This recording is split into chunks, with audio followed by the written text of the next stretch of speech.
Boa noite, meus amigos, minhas amigas. Inicialmente queremos agradecer pela harmonização, através das músicas do coral.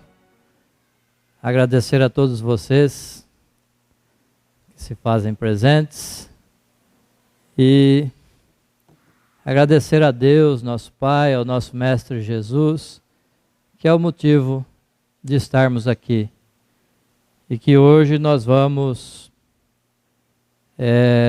discorrer aqui algumas palavras sobre o Consolador, o Cristo como nosso Consolador, que veio há 2000 anos trazer para nós as notícias do reino e nos ensinar o amor. E posteriormente, ele disse que nos enviaria outro Consolador, e nós vamos hoje aqui refletir sobre o porquê que ele enviaria outro Consolador e quem seria esse Consolador, esse outro, e quando que ele viria. Então, para que a gente possa fazer uma introdução no nosso tema de hoje, esse tema ele faz parte do capítulo 6 do Evangelho segundo o Espiritismo, e nós estamos cumprindo aqui com a escala de trabalho da casa. Pode ter sido coincidência, né, que a semana passada também se falou do Cristo Consolador, mas é que a semana passada nós estávamos recebendo aqui, cumprindo a tabela da USE de Ilha Solteira, então veio esse também que estava discorrendo sobre esse tema. Então é uma coincidência e hoje estamos aqui cumprindo com a escala da casa. Então, se nós voltarmos aqui até um tempo em que nós fomos criados, que Deus nos criou, simples e ignorantes, como nós já sabemos, sujeito à perfeição, e quando Ele criou a terra e entregou, como nós buscamos lá no livro A Caminho da Luz, nos capítulos iniciais, que a terra ainda era uma bola de fogo quando foi entregue nas mãos de Jesus. E Jesus acompanhou a sua evolução até o momento em que poderia já receber os seres vivos, os espíritos, e chegou o momento de aqui nos aportarmos. Então, como Deus nos cria, Ele não nos deixa sozinho. Ele sempre como a criança, quando nasce, tem a mãe, o pai para cuidar. Nós, como espíritos ainda na infância, ainda recém-criados, sempre tem alguém para cuidar de nós. Então nós não estamos aqui sozinhos, nós não fomos entregues à deriva.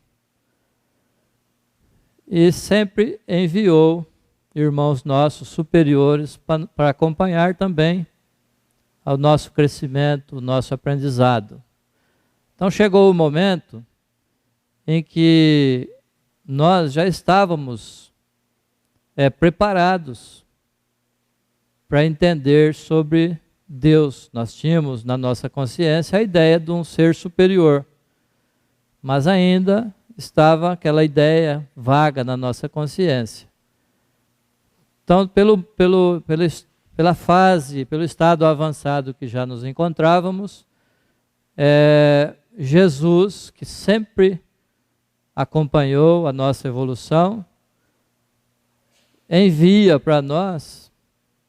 Então, a primeira notícia de revelação que nós temos, ele envia para nós Moisés, para nos falar, trazer a notícia de que já tínhamos em nossa consciência e dizer para nós que existia um Deus, porque até aquele momento nós ainda acreditávamos que poderia existir vários deuses. Daí que surgiu o paganismo, que se acreditava em vários deuses. Aí vem Moisés para nos dizer que existia apenas um Deus. Mas ainda, como ainda não estavam preparados para entender do amor, Moisés vem nos falar das leis de Deus. Primeiramente ele recebe no Monte Sinai os 10 mandamentos, e como ainda não eram suficientes pela nossa brutalidade, pela nossa rudeza, ele cria outras leis, como se fossem leis divinas. Então ali, naquelas leis criadas por Moisés, ainda predominava a ideia de um Deus severo, né? Um Deus impiedoso que castigava, mas era necessário ser assim, porque senão não teria como nos educar. Então Moisés andou ali pelo deserto durante 40 anos, né? Nós já conhecemos a história, que ele tirou o povo hebreu do Egito, que eram escravizados, e andou com esse povo durante 40 anos até a sua morte. E depois esse povo deixou as suas leis, né, para esse povo, e eles foram assimilando na convivência, convivendo ali em Canaã, foi onde Moisés deixou, e até que eles fossem assimilando aquelas leis deixadas por Moisés. Então durou esse aprendizado, esses conhecimentos demoraram em torno de 1.300 anos, até que, notando Jesus que nós já estávamos preparados, já tínhamos conhecimento de um Deus, então ele veio nos mostrar, já tinha essas leis que deveríamos seguir, então ele veio nos ensinar a seguir essas leis. Nos trouxe aí a lei do amor. Então essa nova revelação, trazida por Jesus, que ele próprio veio para nos ensinar, então ela veio fazer aqui a união do Criador com a criatura, através do amor, pelos laços do amor. Então Jesus tornou a face amorosa de Deus na terra. Ele veio nos ensinar. Então ele veio mostrar para nós e dizer para nós que ele era o Messias anunciado, que ele não veio destruir a lei, aquela lei de Deus que foi trazida por Moisés através da sua mediunidade, os 10 mandamentos que conhecemos. Ele veio nos falar que o reino dele não era deste mundo, para nos mostrar que não dessemos importância para as coisas materiais, aí não mais o olho por olho, e sim coração a coração. Então aquele que nunca errou, que atire a primeira pedra, perdoar 70 vezes 7 vezes, amai os vossos inimigos. Então foi esta a mensagem que Jesus veio trazer para nós. Porque nós nos encontrávamos ainda em sofrimentos e precisávamos de consolo. Então ele vem nos consolar através dessas palavras. Vinde a mim todos vós que estáis aflitos e sobrecarregados, que eu vos aliviarei. Tomai sobre vós o meu jugo e aprendei comigo, que sou brando e humilde de coração, e achareis repouso para as vossas almas, pois é suave o meu jugo e leve o meu fardo. Então Jesus sabia das nossas necessidades, sabia dos nossos sofrimentos, então vem com essas palavras nos trazer a consolação. Então o que quer dizer vinde a mim, todos vós? Se estiver se sentindo aflito, preocupado, tenso, sobrecarregado, que vamos até Jesus. Que quer dizer que devemos nos alinhar alinhar os nossos pensamentos e atos aos valores ensinados por Jesus e buscar e estudar o seu evangelho e colocá-los em prática. Então, tudo aquilo que ele veio nos trazer seria a nossa consolação. Seria como que devemos agir diante dos nossos irmãos, amando o nosso próximo, praticando a caridade. Então, nós buscamos o conceito da palavra jugo, que vem do latim, jugo, que significa uma peça de madeira. Aqui nós temos um desenho, que isso aí é para lembrar o que significa o jugo. O jugo é essa peça de madeira aqui, que serve para emparelhar dois animais para o mesmo trabalho. Ou outro conceito, um pedaço de madeira que os carregadores usam no ombro para transportar alguma coisa, transportar ou suspender fardos. E fardo é uma coisa ou conjunto de coisas mais ou menos volumosas ou pesadas que se destinam a transportar, ou uma carga, um pacote, um embrulho, volume. Quem nunca ouviu falar aí, num supermercado, um fardo de arroz, então seria um pacote. Ou, figurativamente falando, o que normalmente custa a suportar ou que impõe responsabilidade. É o meu fardo ou o fardo de alguém que está sobrecarregado. Interpretando, trazendo para a nossa doutrina, nós vamos interpretar que fardo é o que temos de missão quando aqui nos aportamos. E jugo é como escolhemos cumprir a nossa missão. Então nós viemos aqui com uma missão, e como é que nós vamos cumprir essa missão? Então devemos modificar os nossos pensamentos, as nossas atitudes para aquilo que não esteja de acordo com os ensinos de Jesus para aliviar a nossa carga. Então se nós seguirmos tudo aquilo que ensinou Jesus, então nós com certeza vamos aliviar a nossa carga.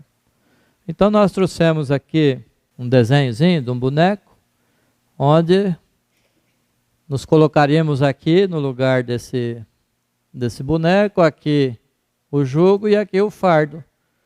Então nós estamos vendo aqui um fardinho pequenininho, que é aquilo que trazemos inicialmente quando nascemos. Então aquele ditado que nós ouvimos, que Deus não coloca fardos ou que não coloca pesos para carregarmos além das nossas forças. Isso é verdade. Porque nós, mesmo quando vamos nos encarnar, vamos reencarnar, mesmo que nós pedimos, porque às vezes a nossa culpa é tanta que nós ali prometemos que vamos cumprir um monte de coisa. E Deus fala, não, vai, a prestação, leva um saquinho desse aqui, carrega esse, depois você reencarna novamente e pega outro até conseguir. Só que nós vamos aqui representar o cuidado com o nosso fardo e o nosso jugo. Como que acontece conosco quando nós reencarnamos? Como que é a nossa atitude diante deste fardo aqui, Então nós começamos a nossa vida assim, mas de repente nós colocamos foco demasiado em bens materiais. Não é isso que acontece conosco? E o que acontece? O nosso fardo vai aumentando. Aí nós, mais adiante, alguns de nós, buscamos inconsequentemente o poder. A busca pelo poder implica responsabilidade. Se nós não estivermos preparados, não vai dar certo. E aí, o nosso fardo vai aumentando. E aí, vamos indo, prazeres materiais e vazios, que não tem tanta importância, não é edificante, não nos leva ao crescimento. Então o que vai acontecer? Olha o nosso fardo para onde vai lá. E aí fica pesado mesmo. Mas é nós que colocamos esse peso. A culpa é toda nossa. Nós costumamos falar que Deus colocou todo esse fardo para nós carregarmos, quando na verdade somos nós que fazemos isso. E aí o que acontece? Vem a ansiedade. Queremos nos livrar desse fardo. Aí começa a vir os espinhos no nosso jugo. Por essa ansiedade, aí vem a revolta, a falta de fé, a ausência da fé. E o que acontece? Aí vai enchendo de espinho ali o nosso jugo, aí você fala assim, eu não aguento mais. E é por isso, é nesse momento que chega Jesus e fala, vinde a mim todos vós que andais cansados e sobrecarregados, que eu vos aliviarei.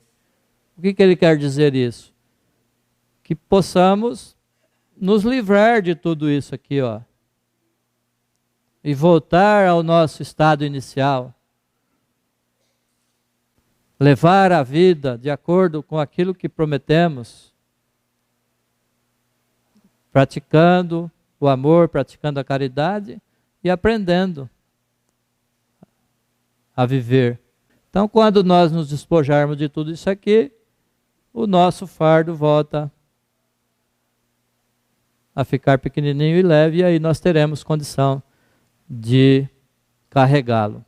Então o jugo de Jesus, que Jesus nos fala, é a observação do seu evangelho, que aqui estudamos, né? Na nossa casa nós estudamos. Toda a casa espírita estuda o evangelho de Jesus, explicado, claro, por Allan Kardec, que é o evangelho segundo o Espiritismo. E o seu fardo é leve, pois consiste em praticar o amor e a caridade. Jesus só quer isso de nós, é só que praticamos o amor e a caridade.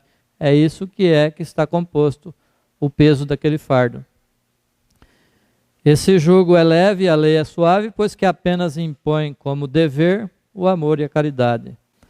O mestre, quando diz, vinde a mim, espera naturalmente que as almas inquietas e tristes o procurem para a aquisição do ensinamento divino. Mas nem todos os aflitos pretendem renunciar ao objeto de suas desesperações. E nem todos os tristes querem fugir à sombra para o encontro com a luz. Para nós achamos que está confortável, né, daquela forma. E não queremos, não queremos sair ao encontro de Jesus. Muitos de nós preferem continuar carregando aquele fardo pesado. Então, Jesus, como podemos observar aqui, se seguirmos, se procurarmos nos orientar pelo seu evangelho, nós teremos sim essa consolação. Ele é o nosso consolador, porque ele nos ensina a carregar esse fardo leve e andar, né, tranquilamente, harmoniosamente. Mas aí, que a segunda parte do Evangelho, do capítulo 6, ele sabia que nós iríamos continuar, ou esquecer, ou não ia aprender os seus ensinamentos, que poderíamos esquecer. Então, ele sabendo disso, então pouco antes da sua crucificação, pouco antes da sua partida, ele deixou também uma observação, um recado.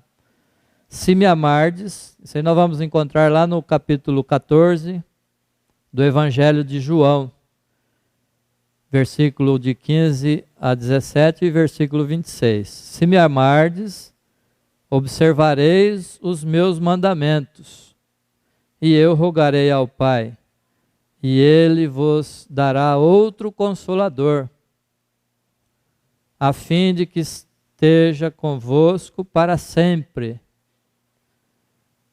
O Espírito de verdade que o mundo não pode conhecer, porque não o vê, nem o conhece. Mas vós o conhecereis, porque permanece junto de vós e estará entre vós. Continuando ainda no capítulo 14, mas o Consolador, o Espírito Santo, que o Pai enviará em meu nome, esse vos ensinará todas as coisas e vos fará lembrar de tudo quanto vos tenho dito. Então isso está lá em João. E muitas das vezes nós não entendemos o que Jesus quis dizer com isso. E ainda no capítulo 16, no Evangelho de João, mais para frente um pouquinho, no versículo 12 e 13, ele diz o seguinte: ainda tenho muitas coisas para vos dizer, mas não podeis suportar agora.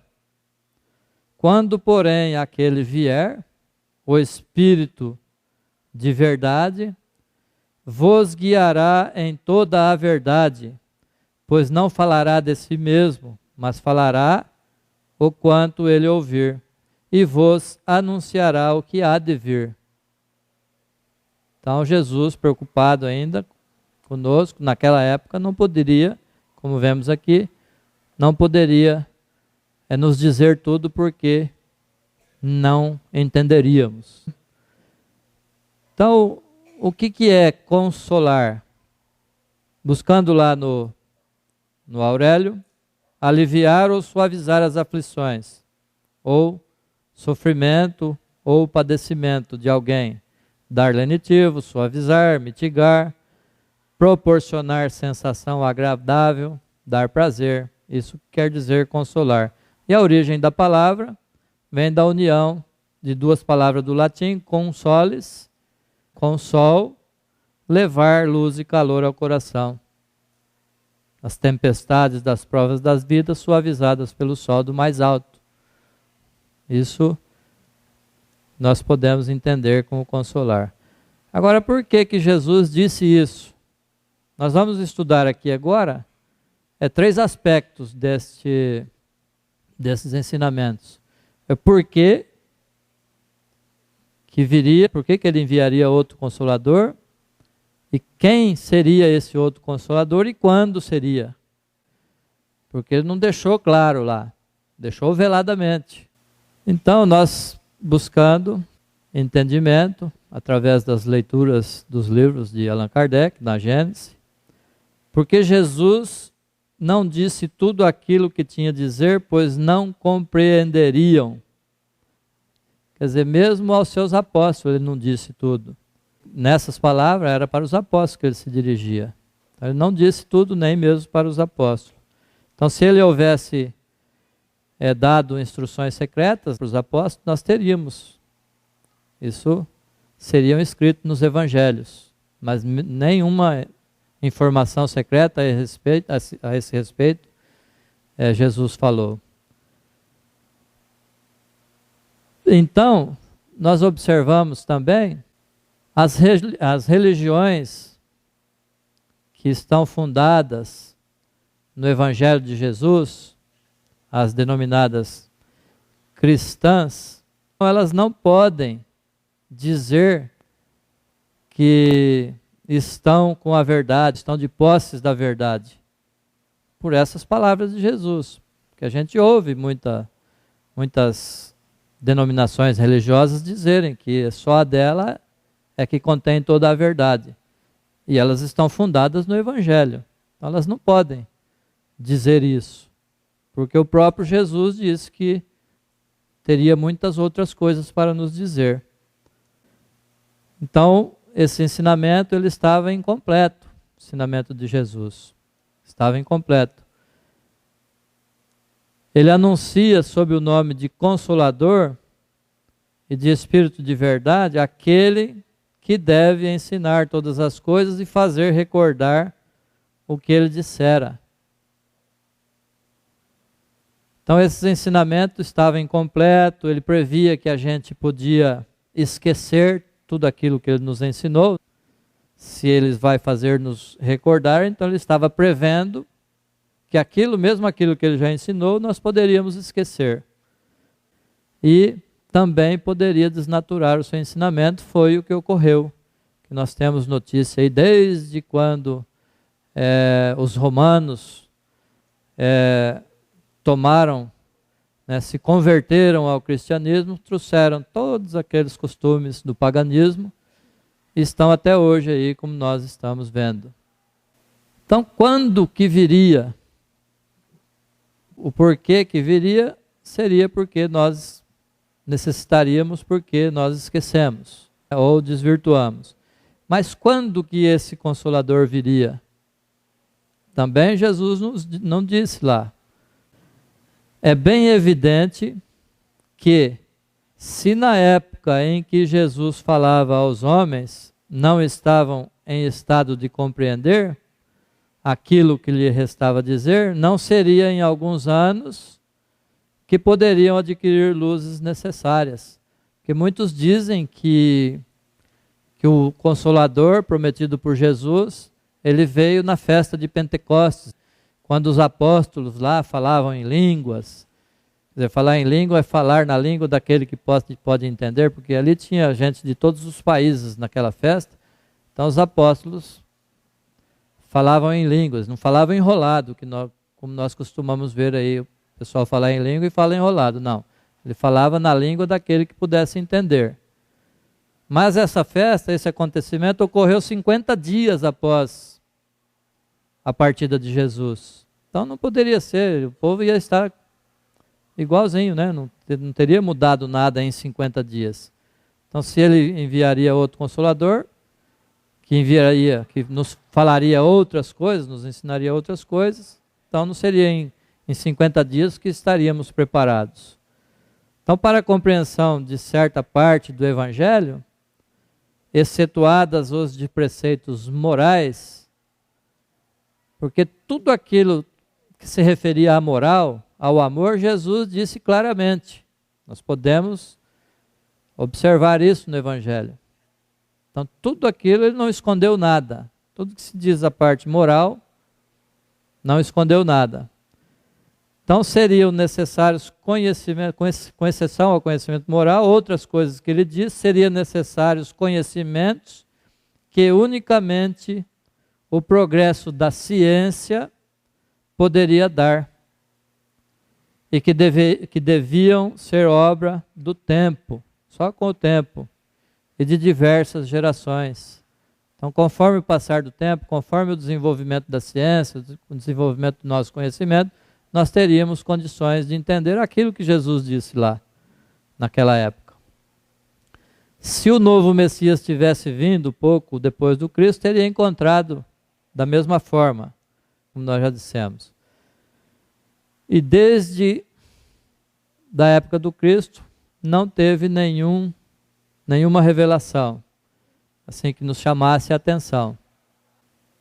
Se nós já, em outra oportunidade, nós falamos aqui daquele diálogo com Nicodemos, de Jesus e Nicodemos. Nós lembramos, qual que é esse diálogo, que Jesus fala que não poderá ver o reino de Deus aquele que não nascer de novo, ou que não poderá entrar no reino de Deus aquele que não nascer da água e do Espírito. Nicodemos não entendeu muito bem o que queria dizer isso naquela época. Já pensou Jesus chamando lá Nicodemos? Essa fala aqui nós encontramos num seminário do Honório Abreu. Quem assistiu esse seminário vai encontrar esse mesmo texto aqui, Honório de Abreu falando, então eu trouxe aqui, que eu achei interessante. Então, pensou Jesus chamando lá Nicodemos e falar assim, senta aqui que eu vou te explicar. Existe uma célula masculina que se chama espermatozoide e uma célula feminina que se chama óvulo. Na fecundação, pelo ato sexual ou in vitro, as duas se casam e formam o zigoto.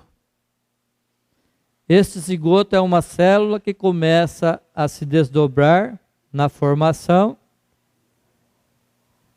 e chega ao embrião. O embrião transforma-se com o decorrer do tempo em um feto, dando margem para que nasça uma criança. E esse zigoto, na hora que se conjuga as duas células, o espírito se aglutina pelo seu psicossoma.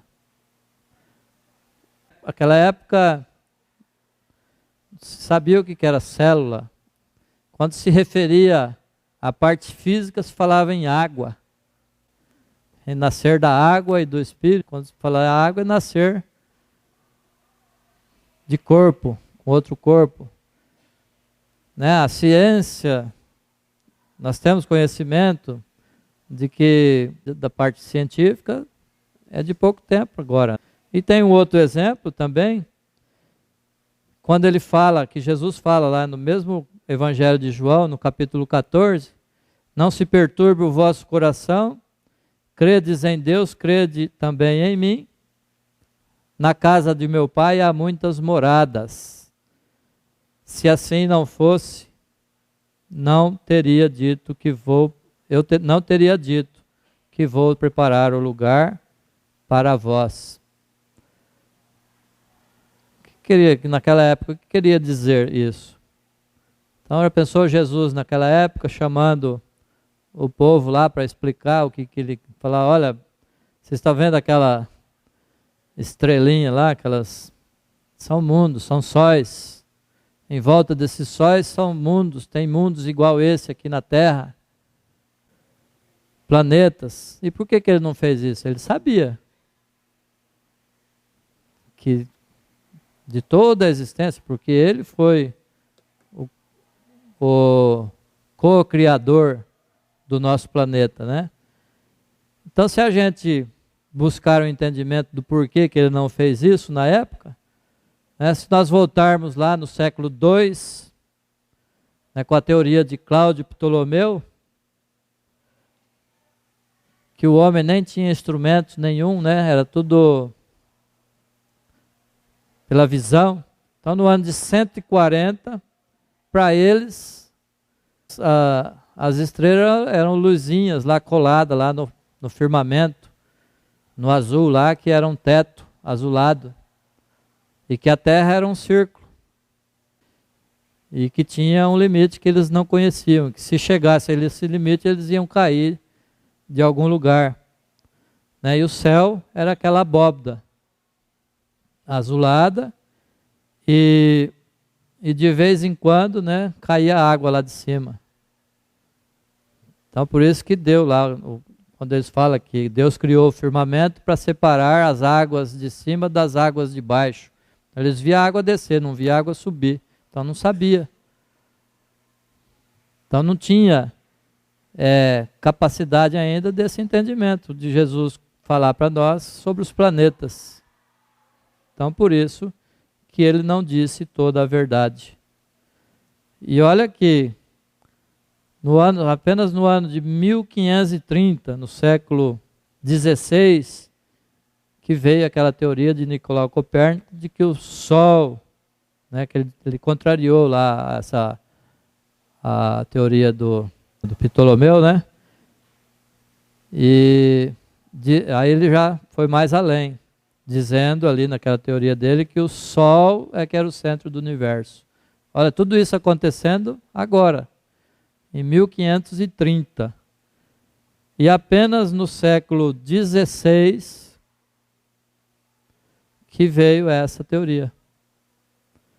Mas ele não divulgou, ele procurou manter no meio científico apenas, porque ele sabia que era perigoso.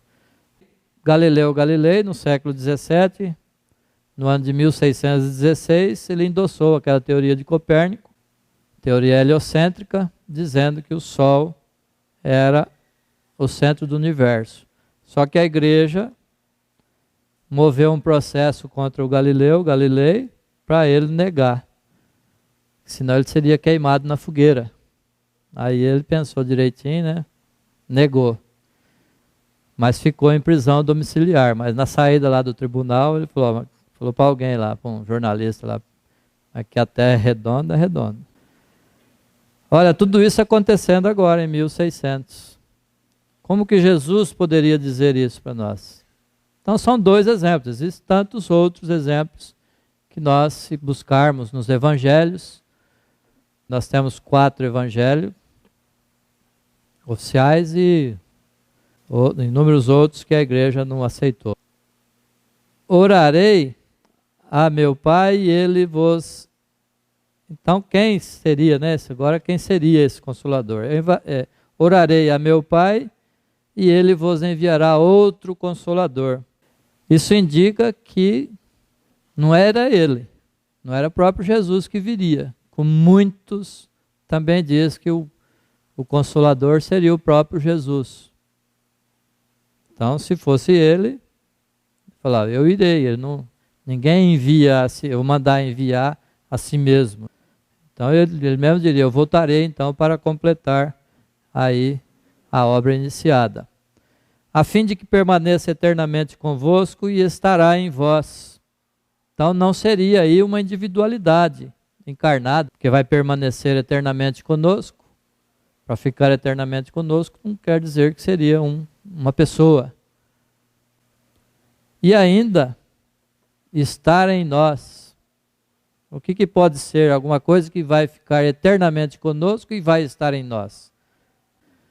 Então nós podemos compreender bem aí que se trata de uma doutrina, um conjunto de ensinamentos, e que se for bem assimilada, pode estar eternamente conosco.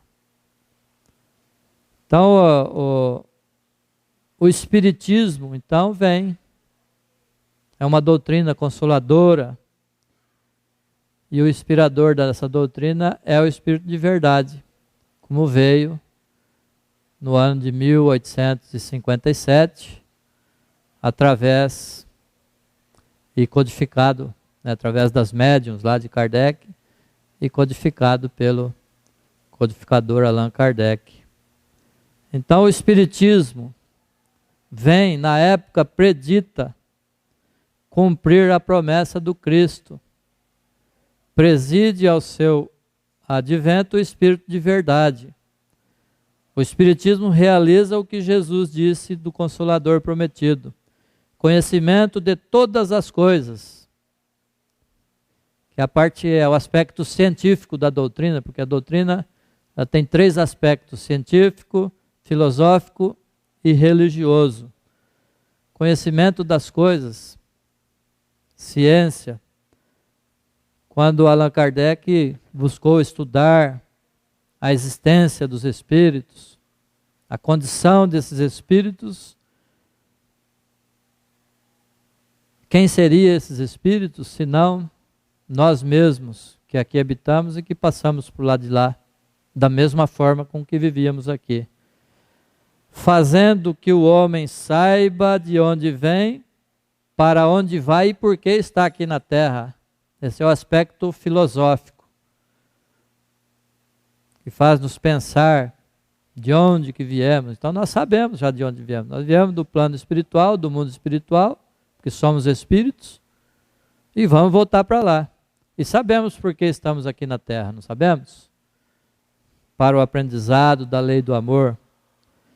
E atrai para os verdadeiros princípios da lei de Deus e consola pela fé e esperança. Essa é a parte religiosa. Então, se nós sabemos que voltamos para lá e dependendo da condição em que vivemos aqui, nós vamos continuar do lado de lá, então vamos procurar viver melhor aqui para voltar melhor para o lado de lá. Então nós aprendemos isso com a religião. Como nos comportar. É o que nos faz pensar. E essa é a parte religiosa. Então vamos buscar a lei, praticar a lei do amor, para que voltamos para o lado de lá melhorzinho. E a mesma coisa quando estivermos de lá para cá. Então com o Espiritismo, nós não temos mais... Com o conhecimento do Espiritismo, nós não temos mais o medo da morte. Quem tem medo da morte? Não temos. Pode ser hoje? Não. Vamos deixar mais para frente aí, né? Mas vai que é hoje. Quando fala vai ser hoje, a gente já dá um... Então, graças ao Espiritismo, aprendemos que o sofrimento não é sina. Que o sofrimento, aquelas aflições que temos, que são causadas por nós mesmos. Aí nós paramos de culpar Deus pelos nossos sofrimentos, pelas nossas aflições. Nós sabemos que foi tudo culpa nossa, que Deus também não castiga. O sofrimento é nós que buscamos. Vai depender das nossas atitudes, o nosso sofrimento, as nossas doenças. Vai saber como vivemos nessa vida aqui. Ou como vivemos em qualquer lugar. Graças ao Espiritismo, sabemos que temos a oportunidade de reparar os nossos erros através da reencarnação. Se nós não conseguimos, se erramos, nós vamos ter outra oportunidade. Nós compreendemos antigamente não compreendíamos quando Jesus nos disse que nenhuma das ovelhas que meu Pai me confiou se perderá. Com o Espiritismo nós compreendemos, porque sabemos que nós teremos tantas vidas quantas forem necessárias para nos salvarmos. Aquele outro ensinamento, reconciliar com seu irmão enquanto estás a caminho com ele. Por que se eu tenho que reconciliar com meu irmão se minha vida vai acabar? Se o nada me espera. Então, sabendo que existe algo além, que nós continuaremos a nossa vida, então nós vamos reconciliar com o nosso irmão hoje, porque senão vai demorar. Não vamos ter uma oportunidade tão logo. Então, nós trouxemos aqui esse texto que, para finalizar, esse texto é do livro Fonte Viva. Consegues ir? Vinde a mim. Jesus, Mateus 11, 28. O crente escuta o apelo do Mestre, anotando abençoadas consolações. O doutrinador repete-o para comunicar vibrações de conforto espiritual aos ouvintes. Todos ouvem as palavras do Cristo, as quais insistem para que a mente inquieta e o coração atormentado lhe procurem o regaço refrigerante. Contudo, se é fácil ouvir ou repetir, "Vinde a mim", do Senhor, quão difícil é ir para Ele. Aqui, as palavras do Mestre se derramam por vitalizante bálsamo, entretanto, os laços de conveniência imediatistas são demasiado fortes. Além, assinala-se o convite divino, entre promessas de renovação para a jornada redentora. Todavia, o cárcere do desânimo isola o espírito através de grandes resistentes. Acolá, o chamamento do alto ameniza as penas da alma desiludida, mas é quase impraticável a libertação dos impedimentos constituídos por pessoas e coisas, situações e interesses individuais aparentemente inadiáveis. Jesus, o nosso Salvador, estende-nos os braços amoráveis e compassivos. Com ele, a vida enriquecer-se-á de valores imperecíveis, e à sombra dos seus ensinamentos celestes seguiremos, pelo trabalho santificante, na direção da pátria universal. Todos os crentes registram-lhe o apelo consolador, mas raros se revelam suficientemente valorosos na fé para lhe buscarem a companhia. Em suma, é muito doce escutar o vinde a mim. Entretanto, para falar com verdade, já consegues ir? Já conseguimos ir até Jesus? Então que fica aqui esta reflexão, que possamos buscar nos seus ensinamentos, nos diversos ensinamentos que Jesus nos trouxe, o consolo de que precisamos, que nada mais é do que seguir a lei de amor e caridade. Muito obrigado. Que Jesus abençoe a todos vocês.